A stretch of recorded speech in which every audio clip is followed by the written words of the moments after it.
These are 20 hidden facts about Gunsmoke, the show that ran for 20 years, produced 635 episodes, and became the longest-running primetime live-action drama in American television history. Most people who watched it every week for 2 decades still don't know half of what you're about to hear, from a secret John Wayne cameo the cast never knew about, to a near cancellation that the United States Senate stepped in to stop, to a lead actor quietly dyeing his hair the entire time the cameras were rolling. This is the story behind the show that defined an era. Fact number 1. Gunsmoke started as a radio show years before the television version ever existed. Before James Arness ever strapped on a holster, Gunsmoke was already pulling in millions of listeners on radio. The radio version launched on April 26, 1952 on CBS, with an episode called Billy the Kid, and it ran for 9 full seasons before going off the air on June 18, 1961, producing 480 episodes along the way. The concept came from CBS West Coast Vice President Harry Ackerman, who wanted what he called a Philip Marlowe of the Old West, adult, hard-boiled, and psychologically complex. Producer Norman Macdonnell and writer John Meston built the series together, and what they created bore no resemblance to the children's westerns that crowded radio at the time. William Conrad voiced Matt Dillon with a rumbling authority, Howard McNear played Doc Adams, Georgia Ellis played Kitty Russell, and Parley Bear played Chester, a completely separate cast from the television version that would come later. Author John Dunning wrote that Gunsmoke is routinely placed among the best shows of any kind and any time, and he wasn't exaggerating. When the TV version finally premiered on September 10, 1955, the radio show kept running alongside it, meaning both versions aired simultaneously for 6 full years, same characters, same stories, different actors, 2 different mediums at once. Fact number 2. The television version cost more than $135,000 before a single frame was filmed.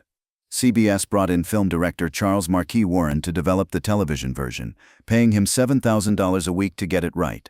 Warren's casting approach was unusual. Rather than running standard auditions, he wrote original 10-minute scenes for each character and filmed more than 150 individual screen tests, and that process alone burned through $44,500 before a single episode existed. By the time cameras rolled on the first broadcast, pre-production costs had exceeded $135,000 total. For the role of Matt Dillon specifically, more than 25 actors came in to read. Raymond Burr, who would later become famous as Perry Mason, was among them. Warren reportedly described Burr this way: "His voice was fine, but he was too big. When he stood up, his chair stood with him." Denver Pyle also came in and left without the part. The role eventually went to a relatively unknown actor whose face most Americans had never seen, and that decision locked in 20 years of television history. Fact number 3.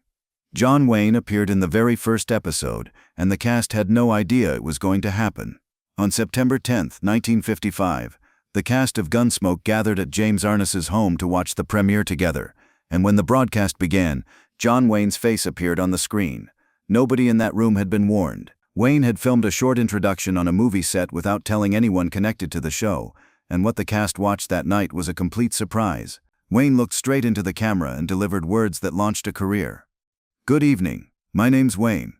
Some of you may have seen me before. I hope so. I've been kicking around Hollywood a long time. When I first heard about the show Gunsmoke, I knew there was only one man to play in it, James Arness. He's a young fella, and maybe new to some of you, but I've worked with him and I predict he'll be a big star. So you might as well get used to him like you've had to get used to me." Arness later recalled, "I didn't ask him, not at all. In fact, I was really surprised when they said that he had done that. He filmed that, we didn't know about it at all." That unannounced endorsement from the most famous actor in Hollywood gave the show instant credibility with the American public on the night it needed it most. Fact number 4. The popular story that John Wayne was offered the role and turned it down is almost certainly false. The legend circulates constantly. Wayne was offered Matt Dillon, passed on it, and recommended Arness as his replacement. It makes for a clean story, and that's probably why it stuck. But the people who were actually there say it didn't happen that way. Dennis Weaver, who played Chester for 9 seasons, addressed it directly on the 50th anniversary DVD. John Wayne was never even considered for the role. To have done so would have been preposterous, since Wayne was a top movie leading man. Director Charles Marquis Warren confirmed the same thing. "I hired Jim Arness on the strength of a picture he'd done for me. I never thought for a moment of offering it to Wayne." What nobody disputes is that Arness had been under contract to Wayne's production company and appeared in 4 Wayne films, Big Jim McLean, Hondo, Island in the Sky, and The Sea Chase. Wayne knew what Arness could do, believed in him, and pushed for him to get the part, and that recommendation carried real weight. The true version of the story, a superstar going out of his way to lift up a younger actor, turns out to be more interesting than the legend anyway. Fact number 5. James Arness was severely wounded in World War II, and carried the effects of that wound for the rest of his life. Drafted into the United States Army in March of 1943, Arness served as a rifleman with the 7th Infantry Regiment, 3rd Infantry Division. His unit landed at the Anzio beachhead in Italy on January 22, 1944, and because of his extraordinary height, approximately 6 feet 7 inches, he drew the assignment no one wanted, first man off the landing craft to gauge the water depth. Around February 1, 1944, machine gun fire during the Battle of Anzio tore through his right leg, and what followed were multiple surgeries and an honorable discharge in January of 1945. Among the medals he received were the Bronze Star, the Purple Heart, and the Combat Infantryman Badge, and the damage to his leg never fully healed. Chronic pain became a permanent fixture of his life, and that fact shaped every single production year of Gunsmoke. The entire 100-person crew learned to schedule walking scenes and horseback sequences early in the day, when Arness had the most in him physically, and as the seasons wore on, the show was quietly built around his limitations. For 20 years, audiences watched Matt Dillon stride into frame projecting physical authority, and none of them ever knew what it cost him to do it. Fact number 6.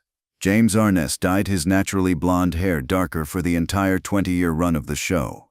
Arness was naturally blonde. The brown-haired martial audiences watched on screen every week for 20 years walked off set each day and came back the next with darker hair, because producers felt a darker look carried more visual authority for a frontier lawman, and Arness complied from the first episode to the last. Not some episodes, not early seasons, every single episode across the full 20-year run. That commitment might sound small when you list it as a single sentence, but sit with it for a moment. Every week for 2 decades, this man sat in a chair and had his natural color changed, so the character felt right to audiences who never noticed and never knew. It's one of those invisible pieces of a performance that gets taken completely for granted, a quiet, continuous choice that nobody saw precisely because it worked. Fact number 7. Dennis Weaver invented Chester's famous limp himself, and later regretted it. When producers handed Weaver his first audition and told him that sidekicks in westerns traditionally carried some kind of diminishing trait, too old, too slow, too young, anything that made them less threatening than the lead, the problem became obvious immediately. Weaver was physically impressive, large, athletic, not easily diminished. Producers couldn't figure out how to make him work. Weaver went home and invented a stiff-legged limp, practicing it in his backyard until it looked convincing, and then he walked back in and got the part. What he couldn't have anticipated was that he'd spend 9 seasons and approximately 341 episodes performing that limp 5 days a week. Years later he put it plainly. If I'd have known I would do that role for 9 years, I wouldn't have picked a character with a stiff leg. Bert Reynolds, who joined the show in season 8, captured the strangeness of the whole arrangement perfectly. It was impressive to hear the director call action, and to see Jim stop limping, and Dennis start. Arness's limp was real, earned at Anzio, and carefully concealed each day. Weaver's was invented and carefully performed. Both men spent years pretending the other's reality was their own.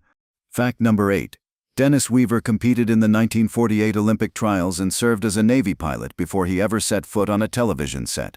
Before Chester, before McLeod, before Steven Spielberg cast him in Duel, Dennis Weaver was finishing 6th in the decathlon at the 1948 United States Olympic trials, where the man who won the event was Bob Mathias, one of the greatest decathletes in American history. Weaver won the final event of that competition, the 1,500-meter run, and then turned toward acting after serving as a United States Navy pilot during World War II.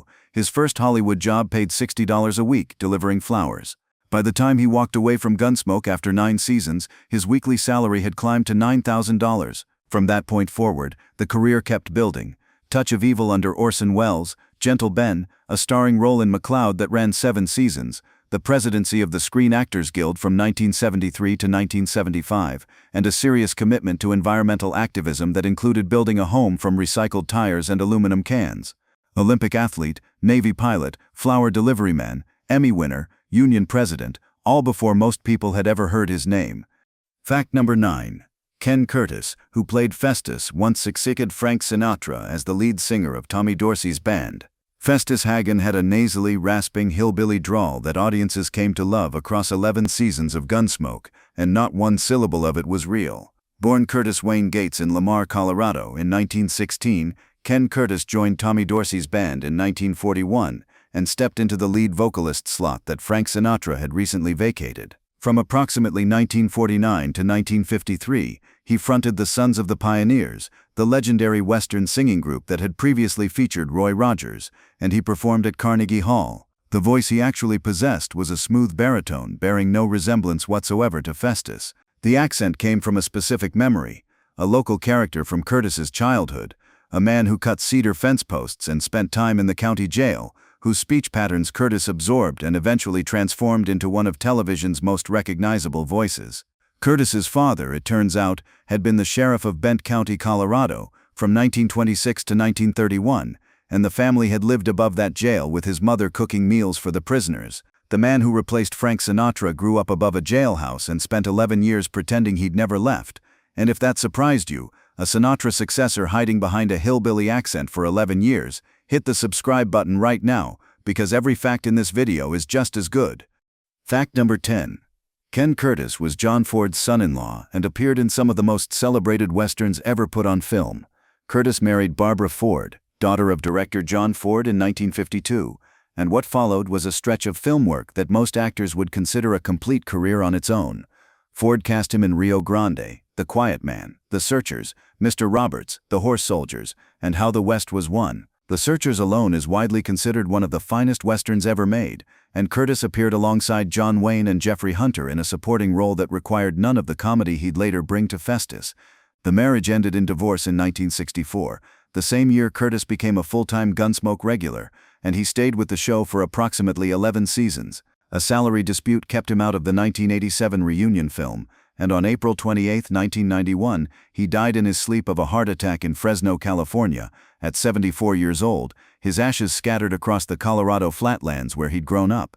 Fact number 11. Bert Reynolds was on Gunsmoke years before he was famous, and Milburn Stone told him to get out while he could. Reynolds joined the show in the fall of 1962, chosen from more than 300 competing actors to play Quint Asper, a half-white, half-Comanche blacksmith, and at that point he was essentially unknown. 3 seasons and approximately 50 episodes later, Milburn Stone, Doc Adams himself, pulled Reynolds aside with some direct advice. "Your movies are taking off. Get out of here. I love your work. But it's time to think about your movie career." Reynolds listened, left after season 10 in 1965, and within 7 years he'd starred in Deliverance. Within 12 years, Smokey and the Bandit had made him the #1 box office star in America, a position he held for 5 consecutive years. An Oscar nomination for Boogie Nights came in 1997. Reynolds wrote the foreword to Arness's autobiography in 2001, and he died on September 6, 2018, at 82 years old. The fact that Doc Adams saw what was coming before Reynolds did, and cared enough to say something, is one of the quieter and better stories in the history of the show. Fact number 12. The man who played Sam the bartender had previously been coached by Boris Karloff to play Frankenstein's monster. Glenn Strange played Sam Noonan, the Long Branch bartender, for 12 seasons and approximately 222 episodes, and he brought a gentle, unhurried quality to the role that made him one of the most comfortable presences on the show. Before all of that, Universal Pictures had cast him as Frankenstein's monster in 3 separate horror films: House of Frankenstein, House of Dracula, and Abbott and Costello Meet Frankenstein, and Boris Karloff, the original monster himself, had personally coached him in how to inhabit the role. James Arness had recruited Strange to the show with a simple pitch: "When are you going to do a Gunsmoke? I like to work with big guys." Strange joined in season 7 in 1961, and he kept working through a lung cancer diagnosis in 1972, staying on set as long as his body allowed. Death came on September 20, 1973 during active production, and 5 of his episodes aired after he was gone. Among all the regular cast members across the full 20-year run, Strange was the only one who died while the show was still on the air. Fact number 13. Only 2 actors appeared in all 20 seasons of the show. 635 episodes, 20 seasons, 20 years, and only 2 people were present for the whole run: James Arness and Milburn Stone. Every other cast member arrived, contributed, and eventually departed. Arness appeared in all 635 episodes as Matt Dillon, while Stone appeared in approximately 604 of them as Doc Adams. What makes Stone's commitment particularly worth noting is that in March of 1971, he underwent open-heart bypass surgery in Birmingham, Alabama, missing 7 episodes while actor Pat Hingle stepped in temporarily as a different doctor. Stone recovered, returned to the set, and worked through 4 more complete seasons. At the series' end, he was 66 years old, held an Emmy Award won in 1968 for Outstanding Supporting Actor, an honorary doctorate from a college in Dodge City, Kansas, and a record that no other cast member could match. Arness won 3 Emmy nominations for lead actor across the 20-year run and never took one home, a fact that says more about Emmy voters than it does about the performance. Fact number 14. Amanda Blake sold her residual rights to Gunsmoke for $100,000 in 1961. Kitty Russell appeared on Gunsmoke for 19 of the show's 20 seasons, and Amanda Blake played her across approximately 569 episodes before departing after season 19 in 1974. Back in 1961, which was only season 7, Blake sold her residual rights to the entire series for $100,000. 14 more years of production followed that sale, and the show has never left the air anywhere in the world since it premiered. In 2025, Nielsen named Gunsmoke the most binged series on streaming, with approximately 22.5 billion minutes watched across the year, 50 years after the final episode had aired. Blake received none of what that catalog generated after 1961, which stands as one of the more costly financial decisions in television history. What she chose to do with her money and her energy instead was build something lasting in a different direction. She co-founded the Arizona Animal Welfare League in 1971, which became Arizona's oldest and largest no-kill shelter, ran one of the first successful cheetah breeding programs in captivity, and once brought her pet lion Chemo directly to the Gunsmoke set. The Amanda Blake Memorial Wildlife Refuge opened in 1997 in her honor. Fact number 15. The show was almost canceled in 1967, and the United States Senate stepped in to stop it. After season 12, CBS had decided Gunsmoke was finished. Saturday night ratings had softened, and the network scheduled it for cancellation, and that's when things took a turn nobody expected. Affiliates across the Midwest threatened to boycott CBS programming entirely if the show disappeared. CBS chairman William S. Paley and his wife Babe were vacationing when news of the cancellation reached them, and Babe's reported response was direct. "You can't cancel Gunsmoke, it's my favorite show." Paley reversed course. None of that, though, compares to what happened in Washington. Senator Robert Byrd of West Virginia introduced a resolution in the United States Senate condemning the cancellation of Gunsmoke, and it passed by unanimous vote. Milburn Stone later described it plainly. Byrd of West Virginia introduced a resolution in the Senate when he heard of our cancellation, and the move passed by unanimous vote. The result was that Gilligan's Island was canceled instead, and Gunsmoke moved from Saturdays to Monday nights at 7:30, sliding directly into the time slot its replacement had just vacated. Ratings climbed back into the top 10 almost immediately and stayed there for 8 more years. A show the network tried to kill in 1967 outlasted every other Western on American television and didn't end until 1975. Fact number 16. Miss Kitty's character was originally written as a prostitute. Creator Norman Macdonald told Time magazine in 1953 that Kitty Russell was, in his words, a prostitute, plain and simple, and the early television episodes reflected that framing. Kitty appeared descending from upstairs rooms with Matt Dillon in scenes that left little ambiguity. As the show grew into a family institution and advertisers grew more cautious, those scenes vanished quietly, and the character was repositioned as a kind-hearted saloon owner, without anyone on screen ever explaining the shift. The romantic connection between Kitty and Matt stayed deliberately unresolved for all 20 years, and Arness spoke to why that worked. If they were man and wife, it would make a lot of difference. Blake's own description of the character cut right to it. Kitty was a tremendously liberated person, probably the first fictional liber. On a side note worth mentioning, Blake wasn't even the first choice for the role. An actress named Polly Bond had been offered the part initially, and turned it down because accepting it would have meant earning more than her husband, actor Tommy Bond of the Little Rascals fame. Blake took the role instead, played it for 19 years, and when she finally left, her summary of the experience was 4 words. 19 years is a hell of a long time to be stuck behind a bar. Fact number 17. The show featured guest appearances from some of the biggest names in Hollywood history before they were famous. 20 years of production and 635 episodes created something like an unofficial proving ground for American acting talent, and the names that passed through Dodge City before they became household names reads like a roll call of the next 3 decades of Hollywood. Harrison Ford appeared in 2 season 18 episodes during 1972 and 73, years before Star Wars, years before Raiders of the Lost Ark. Jodie Foster came through 3 times as a child actress. Kurt Russell appeared in 1964 as a child. Charles Bronson showed up twice in the 1950s, including as a psychopath in the 1956 episode The Killer. All 4 of the original Star Trek bridge officers, Leonard Nimoy, William Shatner, DeForest Kelley, and James Doohan, appeared on the show in separate episodes. Bette Davis guest starred in The Jailer on October 1, 1966, in a performance that TV Guide ranked among the 50 greatest dramatic television episodes ever aired. Beyond those, the guest list extended to Sam Elliott, Jon Voight, Richard Dreyfuss, Nick Nolte, Dennis Hopper, Carol O'Connor, Cicely Tyson, Ed Asner, Cloris Leachman, Ellen Burstyn, George Kennedy, Ned Beatty, and Aaron Spelling, who would later produce Dynasty, Beverly Hills 90210, and The Love Boat, appearing here as an actor. Bruce Boxleitner appeared in the final episode. For 2 decades, a Gunsmoke credit meant something in this industry. Fact number 18. Matt Dillon shot 407 people across the series and reunion films. 407 people fell to Matt Dillon's gun across the series and television reunion movies, a number worth placing against the historical record, which shows that in the real Dodge City during the entire decade from 1875 to 1885, gunfight deaths averaged somewhere between 1 and 2 per year.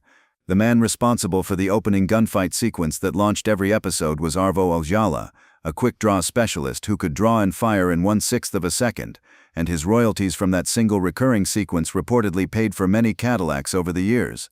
Ojala and Arness once filmed the opening with the outcome reversed, Dillon falling dead as a practical joke, and Arness requested the footage destroyed. Nobody destroyed it. It turned up nearly 40 years later on the 50th anniversary DVD. By the final season in 1974 and 75, the opening had been altered under pressure connected to rising concerns about televised violence. Matt and another man face each other in the street. Nobody draws, nobody fires. After 20 years of watching the same man win the same gunfight, American audiences watched him simply stare. Fact number 19. The show was canceled without the cast being informed. They read about it in the trade papers. After 20 years and 635 episodes, CBS canceled Gunsmoke in 1975 without telling the cast, the crew, or the producers that it was coming. Producer John Mantley found out by reading The Hollywood Reporter. Arness found out the same way. His account of it was straightforward. "We didn't do a final wrap-up show. We finished the 20th year. We all expected to go on for another season, or 2 or 3. The network never told anybody they were thinking of canceling." The cast and crew read the news in the trade papers. The final episode, The Sharecroppers, aired on March 31, 1975, with no farewell written into it, no ceremony, no acknowledgement that it was ending. Gunsmoke still ranked in the top 30 shows on television at the time of that cancellation, which CBS Vice President Alan Wagner addressed this way: "It's better to get rid of a program 1 year too soon than 1 year too late." 30 rival television westerns had launched and folded during Gunsmoke's 20-year run, every single one of them. The show that outlasted all of them ended not with a celebration, but with a cast picking up the newspaper over breakfast. Fact number 20. 50 years after going off the air, Gunsmoke became the most binged show on streaming in America. In 2025, 50 years after The Sharecroppers aired and the camera stopped rolling, Nielsen named Gunsmoke the most binged series on streaming, with approximately 22.5 billion minutes watched across that year alone. During a single week in March of 2025, the show logged 646 million streaming minutes and placed in the Nielsen Top 10, alongside shows produced within the last 2 to 5 years. A Western filmed in black and white, set in 1875 Kansas, starring actors most of whom are no longer living, was being discovered by new generations watching on laptops and phones. Gunsmoke held the record for longest-running primetime live-action drama in American television history for 44 years, from 1975 until 2019, when Law & Order Special Victims Unit surpassed it in its 21st season. The record for most scripted episodes in American primetime history stood for 43 years, until The Simpsons surpassed it in 2018. The record for longest-running Western in the history of American television has never been broken, and nothing has come close. Gunsmoke has never been off the air anywhere in the world since the night it premiered in September of 1955, and at this point it seems likely that it never will be. We open by saying that most people who watched Gunsmoke every week for 20 years still don't know half of what happened behind the scenes. Now you do, or at least 20 pieces of a story that turns out to be far richer, stranger, and more human than the show's reputation as a simple Western ever suggested. A radio show that preceded the television version by 3 years. An opening night surprise from the biggest star in Hollywood. A lead actor who survived Anzio and quietly managed the pain of it for 2 decades. A Chester who was secretly an Olympic-caliber athlete. A Festus who had replaced Frank Sinatra. A Doc who survived open-heart surgery mid-production and came straight back to finish the job. A bartender personally trained by Boris Karloff. A kitty who sold a fortune in residuals and spent the rest of her life protecting animals. A show that the United States Senate unanimously voted to keep alive. A cast that read about its own cancellation over breakfast. That is Gunsmoke. Not just a Western, not just a television show, but one of the most enduring stretches of American popular culture ever produced, and a story that turns out to be even better than the one it was telling. If you enjoyed this video, please hit the like button. It helps more people find this channel. Subscribe so you never miss a new video, and leave a comment below telling us which of these 20 facts surprised you the most. We read every single one. See you in the next video.